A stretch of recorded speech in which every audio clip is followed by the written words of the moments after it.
Hi friends, share বাজার রহস্য চ্যানেলে আপনাদের স্বাগত।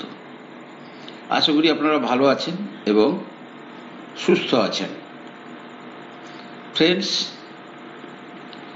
আজকের মার্কেটের যদি কথা বলি, আজকের মার্কেটও কিন্তু প্রচণ্ড ভোলাটাইল ছিল। ইলেকশন রেজাল্ট আসতে আর মাত্র 7-8 দিন বাকি। এরকম একটা অবস্থায় আজকের মার্কেট যেভাবে বিহেভ করেছে, তাতে মনে হচ্ছে মার্কেট এই উপর থেকে আরও 2-3% নিচে এসে অবস্থান করতে পারে। অর্থাৎ আমি যদি আজকে চার্টটাই নিয়ে যাই, দেখুন ফ্রেন্ডস, আজকে নিফটির যদি ক্যান্ডেলটা দেখি, আজকে নিফটি কিন্তু অল টাইম হাই করেছে এবং আজকে যদি নিফটির হাই দেখা যায় সেটা প্রায় 23,111। কিন্তু ফাইনালি নিফটি ক্লোজ হয়েছে কোথায়? 22,932-এ, অর্থাৎ প্রায় 25 পয়েন্ট নিচে। দ্বিতীয়ত, আজকের যে ক্যান্ডেল, এটা মোর অর লেস একটা বিয়ারিশ এনগালফিং ক্যান্ডেল। সুতরাং এই ক্যান্ডেল কালকে অবশ্য কনফার্ম হবে। যদি এই ক্যান্ডেলের লো ভাঙে তাহলে কিন্তু নিফটি এই বলিঞ্জার ব্যান্ডের যে মিডল জোন, এই জোন পর্যন্ত কিন্তু ভোলাটিলিটিতে নেমেও আসতে পারে। কারণ ইলেকশন রেজাল্টের টাইমে নিফটি কিন্তু কখনোই এই ধরনের পিকে থাকার চেষ্টা করবে না, যেটা আমার অনুমান। সুতরাং আমার মনে হচ্ছে এই সপ্তাহে নিফটি এখান থেকে আরো 1.5 থেকে 2% মতো নিচে আসলেও আসতে পারে, নিফটির যা চার্টের প্যাটার্ন দেখা যাচ্ছে। দ্বিতীয়ত, আজকে যদি দেখা যায়, আজকে নিফটিতে কিন্তু এফআইআই এবং ডিআইআই অ্যাক্টিভিটি কিন্তু খুব লিমিটেড ছিল। অর্থাৎ আজকে এফআইআই কেবলমাত্র 541 কোটি টাকার মাত্র বিক্রি করেছে, যদিও এই পুরো মাসে তারা কিন্তু খুব বড় পরিমাণে কিন্তু সেল করেছে পুরো মাসটাতে। কিন্তু আজকে যদি দেখা যায় মাত্র 541 কোটি টাকার তারা বিক্রি করেছে। আর সে জায়গায় ডোমেস্টিক ইনস্টিটিউশনাল ইনভেস্টর তারা কিন্তু প্রায় 923 কোটি টাকার মতো কিনেছে। ঠিক আছে, ওকে। দেন নেক্সট যেটা নিউজ হচ্ছে টাটা পাওয়ার। টাটা পাওয়ার কিন্তু মানে তার যে রিনিউয়েবল এনার্জি থেকে রোজগার, রিনিউয়েবল এনার্জি সেক্টরে যে রোজগার, সেটাকে 4-fold করতে চাইছে। অর্থাৎ বর্তমান যদি ওই পার্টিকুলার সেক্টরে তার যদি 3500 কোটি টাকার টার্নওভার হচ্ছে, এটাকে তারা কত করতে চাইছে? প্রায় 14,000 কোটি টাকা করতে চাইছে 2027-এর মধ্যে। এবং তার জন্য কিন্তু তারা একটা বড় লোন নিচ্ছে 8,500 কোটি টাকার কাছাকাছি। সুতরাং টাটা পাওয়ারে কিন্তু কখনোই কিন্তু যখনই আমরা সুযোগ পাব, অর্থাৎ যদি যে কোনো কারণেই যদি ডিপ আসে বর্তমান লেভেল থেকে 15-20%, আমরা কিন্তু টাটা পাওয়ারকে কিন্তু এভরি অল্টারনেট 2 মাস 3 মাস অন্তর অন্তর কিন্তু কিছু কিছু পজিশন অ্যাড করব। কারণ long term point of view থেকে টাটা পাওয়ার কিন্তু এক বিশাল কোম্পানি আগামী দিনে হবে। দ্বিতীয়ত ফ্রেন্ডস, দেখুন জিও ফাইন্যান্সিয়াল সার্ভিস, অর্থাৎ মুকেশ আম্বানির যে কোম্পানি, এই কোম্পানির বর্তমানে কিন্তু কোনো মানে সেই অর্থে তেমন কোনো বিজনেস নেই। যদি দেখাই জেএফএস, দেখুন তার কিন্তু সেই অর্থে কোনো বিজনেস নেই। কিন্তু মার্কেটে যেভাবে তাকে নিয়ে যে সমস্ত হইচই চলছে, এখনই কিন্তু তার মার্কেট ক্যাপিটাল 2,28,781 কোটি। ঠিক আছে, 360-এর পি, এবং আমরা সবাই ফ্রিতে শেয়ার পেয়েছিলাম যারা যটা রিলায়েন্স ছিল তার। এবার তার 2-3টে খবর দেখুন ফ্রেন্ডস। প্রথমত হচ্ছে তারা জিও রিটেলের সঙ্গে একটা চুক্তিতে আবদ্ধ হতে যাচ্ছে এবং সেই চুক্তির পরিমাণ প্রায় 36,000 কোটি টাকার মতো। এবং ওই চুক্তি অনুযায়ী কি হবে না, জিও ফাইন্যান্সিয়াল সার্ভিস একটা সাবসিডারি কোম্পানি তৈরি করবে এবং তারা জিও রিটেলকে লিজে নেটওয়ার্ক ইকুইপমেন্ট দেবে পার্মানেন্টলি। মিনস এটা একটা পার্মানেন্ট প্রসেস অফ, ধরুন রাউটার বলুন, অল কাইন্ড অফ নেটওয়ার্ক, ধরুন কি বলে, ল্যাপটপ থেকে শুরু করে এভরিথিং তারা কিন্তু লিজে দেবে। কাকে না, জিও রিটেলকে, মানে যত রিটেল নেটওয়ার্ক আছে সব জায়গাতে তারা দেবে। এক্ষেত্রে প্রায় 36,000 কোটি টাকার মতো কিন্তু একটা ডিল সাইন হতে চলেছে। এখনো পর্যন্ত এটা কিন্তু মানে বিশ্বস্ত খবর বলে বিভিন্ন নিউজ পোর্টাল বলছে, কোনো কনফার্মেশন আসেনি। দ্বিতীয়ত, দেখুন জিও ফাইন্যান্সিয়াল সার্ভিস যে মহলটা তৈরি করছে তাতেই কিন্তু তারা বলতে চাইছে যে তারা আগামী দিনে বিশাল বড় কোম্পানি হবে। দ্বিতীয় যেটা বলতে চাইছিলাম, জিও ফাইন্যান্স সার্ভিস তার যে 100% ইকুইটির মধ্যে তারা কিন্তু 49% টাকা ফরেন ইকুইটি ইনভেস্টরকে দিতে চাইছে এবং এই 49% দেওয়ার জন্য তারা কিন্তু ওয়েট করছে শেয়ার হোল্ডারদের অ্যাপ্রুভাল। অর্থাৎ দেখুন কিভাবে প্ল্যাটফর্মটা তৈরি হচ্ছে, এদিকে ফরেনারদের টাকা আসবে ইকুইটিতে, তার মানে কি হচ্ছে, প্রাইস কিন্তু নিচে আসবে না। ধরুন আজকে যদি আমরা ভাবি যে জিও ফাইন্যান্সিয়াল সার্ভিস আবার নিচে আসবে, আমরা কিনবো, খুব মানে সেক্ষেত্রে কিন্তু খুব রেস্ট্রিক্টেড মুভমেন্ট হবে জিও ফাইন্যান্সিয়াল সার্ভিসের। দ্বিতীয়ত হচ্ছে একের পর এক তারা কিন্তু বিজনেসের বড় বড় ডিল করতে যাচ্ছে এবং যেদিন ফুল ফ্লেজেডে জেএফএস এর বিজনেসটা শুরু হয়ে যাবে সেটা কিন্তু একটা বড় বিজনেসেরই আকার নেবে। তৃতীয় যে বড় খবর এটা হচ্ছে ইরেডাকে নিয়ে। প্রসঙ্গত বলে রাখি ফ্রেন্ডস, যত পিএসইউ কোম্পানি আছে তারা কিন্তু তিনটে স্ট্যাটাসে তারা বিভক্ত।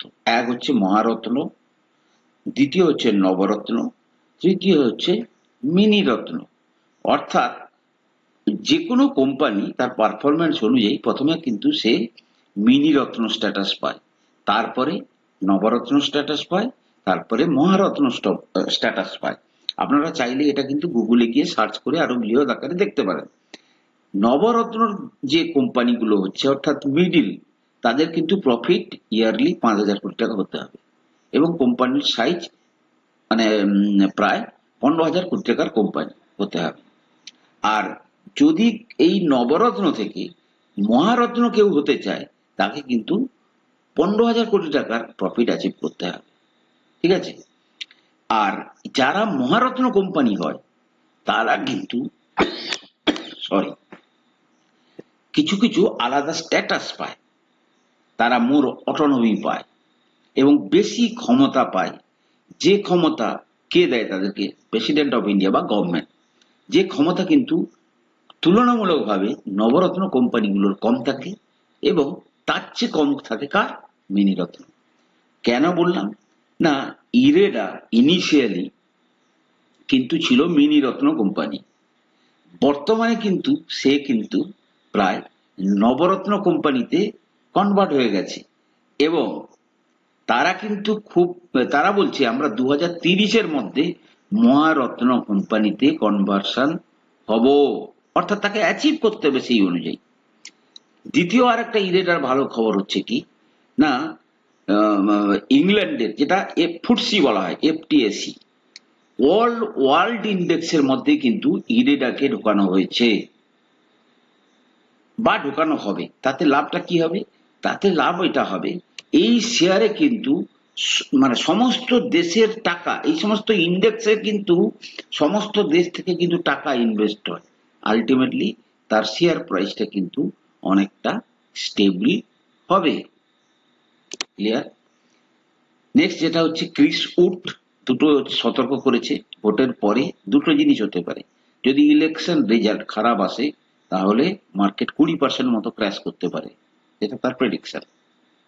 দ্বিতীয়ত, নতুন সরকার long term capital gain tax বাড়াতে পারে। এই দুটো বিপদ সংকেত মার্কেটকে দিচ্ছে। ফ্রেন্ডস, আজকে আমরা দুটো শেয়ার নিয়ে কম বেশি চর্চা করব এবং এই দুটো শেয়ারই কিন্তু 3 থেকে 6 মাসের মধ্যে 30% কাছাকাছি রিটার্ন দিতে পারে। ফার্স্ট কোম্পানি হচ্ছে ডিভিস ল্যাব।